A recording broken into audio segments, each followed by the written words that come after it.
इस देश में जितने भी लोग हैं, जाति के नाम पर, धर्म के नाम पर, शिक्षित अशिक्षित के नाम पर, आर्थिक आधार पर, गरीब अमीर के नाम पर जो बंट गए हैं, उनको कैसे एक किया जाए, सबको बराबर का सम्मान कैसे मिले, उनके हिस्से का अधिकार उनको कैसे मिले, ये एक बहुत बड़ी राष्ट्र निर्माण का सवाल है जो अधूरा पड़ा है। बिहार ने एक कोशिश की जाति जनगणना करा के कि कैसे पहचान की जाए कि कौन विकास की रेस में आगे बढ़ गया और कौन पीछे छूट गया।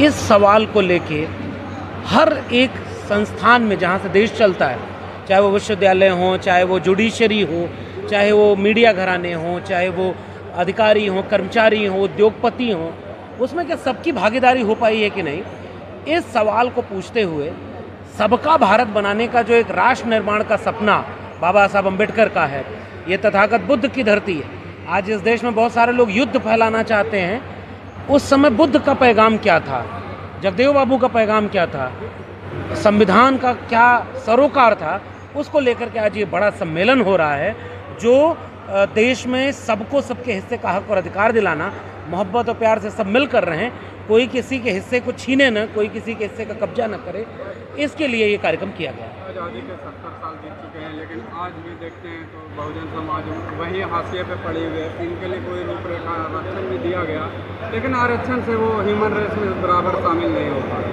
अब और क्या रणनीति आप लोग रोड मैप तैयार किए हैं? बाबा साहब अम्बेडकर के संविधान ने एक रास्ता बताया था कि जो देश इतना बंटा हुआ है, आर्थिक आधार पर, जाति के आधार पर, मजहब के आधार पर, गरीब अमीर के आधार पर, उसे कैसे बराबर बनाया जाए, उसका रास्ता बाबा साहब के संविधान में है।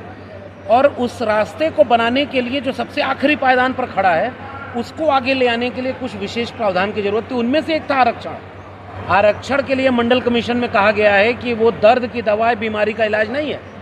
बीमारी को इस देश के लोगों ने माना ही नहीं। मुट्ठी भर लोग इस देश को चलाने के लिए हजारों साल से आगे रहे, वो बाद में भी चाहते रहे कि ताकत मुट्ठी भर लोगों के हाथ में रहे।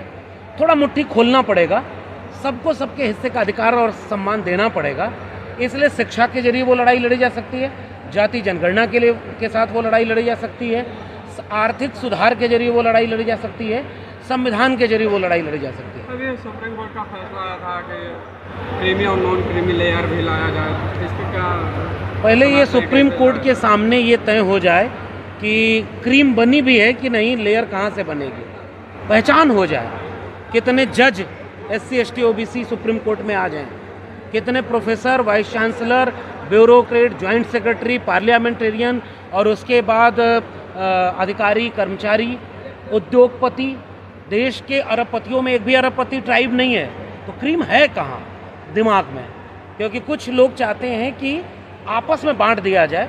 हमें लगता है कि कोई भी नीति बनाने के लिए आंकड़ों की ज़रूरत होती है, इसलिए कोई भी ऐसी नीति बनाई जाए तो उसके लिए आंकड़े चाहिए, और आंकड़े बिना जाति जनगणना के नहीं आएंगे।